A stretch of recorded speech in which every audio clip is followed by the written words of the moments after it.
Some đại kết tế bật bẩn đật bồn đơn yon sen cho xua sục tục vì rạ dụ tự chôn đại rong rộng buộc nông sầm mò rập hôm cầm pông sầm rạp xịa ba nơi ta mình tì pet.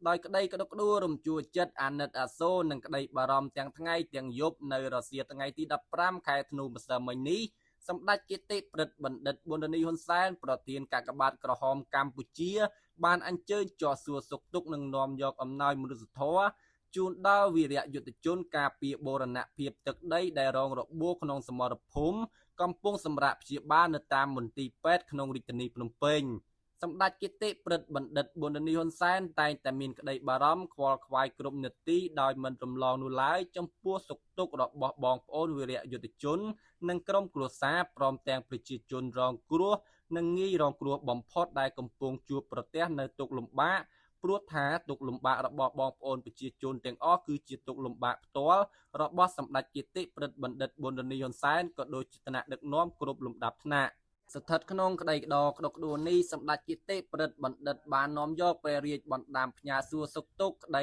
អាណិតអាសូរពីសំណាក់សម្ដេចព្រះមហាក្សត្រីព្រះវររាជមាតាជាតិខ្មែរជាពិសេសការកោតសរសើរស្ងប់ស្ងាត់ចំពោះទឹកចិត្តដ៏អង់អាចក្លាហានហ៊ានពលិកម្មគ្រប់បែបយ៉ាងដើម្បីបូរណភាពទឹកដីដ៏កំសត់របស់យើង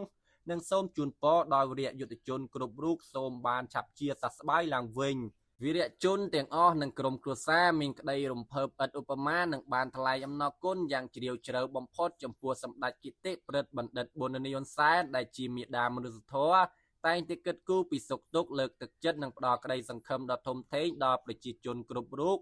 និងសូមជូនពរដល់សម្ដេចគតិប្រិទ្ធបណ្ឌិតសម្ដេចតេជោហ៊ុនសែនសម្ដេចធិបតីហ៊ុនម៉ាណែតនិងលោកជំទាវបណ្ឌិតពេជ្រច័ន្ទមនីព្រមទាំងថ្នាក់ដឹកនាំគ្រប់លំដាប់ថ្នាក់សូមឲ្យមានសុខភាពល្អបរិបូរណ៍កម្លាំងខ្លាំងក្លាអាយុយឺនយូរដើម្បីជាម្លប់ដ៏កក់ក្ដៅដល់កម្ពុជាជារៀងដរាប